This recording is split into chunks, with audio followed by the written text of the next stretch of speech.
Surface chemistry का अध्ययन कर रहे हैं क्लास 12। इसमें कैटलिस्ट बताया गया का है पॉजिटिव नेगेटिव, और इसी कड़ी में आज में देखना है कि जो उत्प्रेरण है उसको मुख्य रूप से दो कैटेगरी में बांटा गया। एक तो होता है होमोजीनियस कैटलिसिस यानी समान उत्प्रेरण। इसका मतलब ये है कि जब उत्प्रेरक व अभिकारक reactant and catalyst both are in same phase, यानी दोनों की एक ही प्रावस्था, जैसे गैस है तो गैस है, लिक्विड है लिक्विड है, सॉलिड है सॉलिड है, तो ऐसी अभिक्रिया तंत्र पूर्णतः समांग होता है। इस प्रकार के उत्प्रेरण को होमोजीनियस उत्प्रेरण कहा जाता है। इस प्रकार के उत्प्रेरण में अभिकारक और उत्प्रेरक की भौतिक अवस्थाएं समान होती हैं तथा उत्प्रेरक संपूर्ण तंत्र में समान रूप से।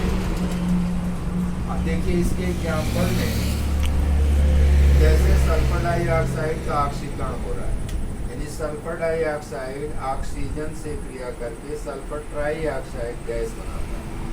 यहाँ पर हम देख रहे हैं कि जो अभिकारक यानी SO2 और O2 दोनों गैसीय अवस्था में, और साथ ही साथ जो उत्प्रेरक हम प्रयोग कर रहे हैं NO नाइट्रिक ऑक्साइड, इसकी अवस्था भी गैसीय है। इस कारण से इस उत्प्रेरण को समान उत्प्रेरण कहते हैं।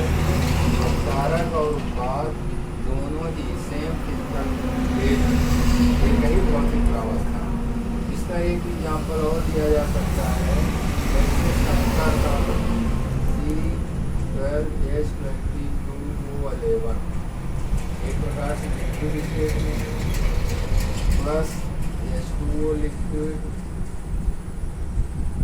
लिक्विड है, और इसकी क्रिया से C6H12O6 और यहाँ पर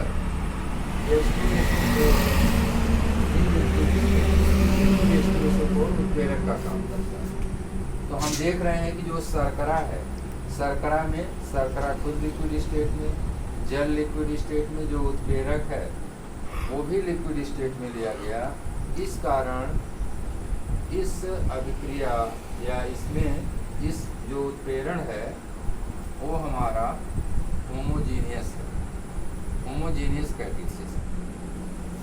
दूसरी कैटेगरी आती है विषमांग उत्प्रेरण यानी हेट्रोजीनियस कैटलिसिस, ठीक उल्टा समांग का। जैसे जब अभिकारक और उत्प्रेरक भिन्न भिन्न प्रावस्थाओं में होते हैं, इस प्रकार के उत्प्रेरण को विषमांग उत्प्रेरण होमोजीनियस कैटलिसिस कहते हैं। अधिकांश विषमांग उत्प्रेरक में उत्प्रेरक ठोस प्रावस्था में होता है, जबकि अभिकारक गैसीय या द्रव अवस्था में हो सकता है।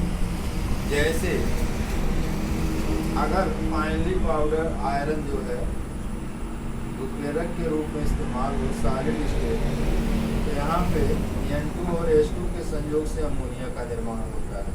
आप देख रहे हैं कि नाइट्रोजन की भौतिक प्रावस्था गैसीय है, हाइड्रोजन की भौतिक प्रावस्था गैसीय है। यहाँ पर आयन सॉलिड स्टेट में उत्प्रेरक का काम करता है। तो हम देख रहे हैं कि अभिकारक और उत्प्रेरक भिन्न प्रावस्था में है। इस नाते इस कारण से यह अभिक्रिया विषमांग उत्प्रेरण का एग्जाम्पल है। अगली चीज, सल्फर डाइऑक्साइड ऑक्सीजन से क्रिया करके SO3 बना रहा है, जिसमें प्लेटिनम सॉलिड है, उत्प्रेरक का काम कर रहा है। ये भी विषमांग है, ये गैसीय है, ये सॉलिड है। और इसी प्रकार 4NH3 5O2 प्लस 5O2 क्रिया करके 4NO3 बना रहे हैं। हम देख रहे हैं कि ऑक्सीजन गैसीय अवस्था में, लेकिन प्लेटिनम सॉलिड स्टेट में है। तो इस कारण ये सभी अभिक्रियाएं विषमांग उत्प्रेरण के उदाहरण हैं। और एक होता है स्वतः उत्प्रेरण। स्वतः उत्प्रेरण में ये होता है कि जब किसी रासायनिक अभिक्रिया में बना उत्पाद स्वयं ही उत्प्रेरक का कार्य करने लगे, तो इस अभिक्रिया को स्वतः उत्प्रेरण कहते हैं। ऐसे जब अम्लीय पोटेशियम परमैंगनेट की क्रिया ऑक्सैलिक एसिड से कराते हैं, इसमें 2KMnO4 plus 3H2SO4 plus 5H2, A2SO4 2MnSO4 10CO2 plus 8H2। तो इस अभिक्रिया में जब तक उत्पाद का निर्माण नहीं होता, अभिक्रिया धीरे गति से होती है, लेकिन जैसे ही उत्पाद की मात्रा बढ़ने लगती है, अभिक्रिया का वेग भी बढ़ने लगता है। और अम्लीय पोटेशियम परमैंगनेट की जब ऑक्जेलिक एसिड से क्रिया होती है, तो इस अभिक्रिया में बना उत्पाद MnSO4 में Mn2 प्लस आयन स्वतः उत्प्रेरक का कार्य करता है।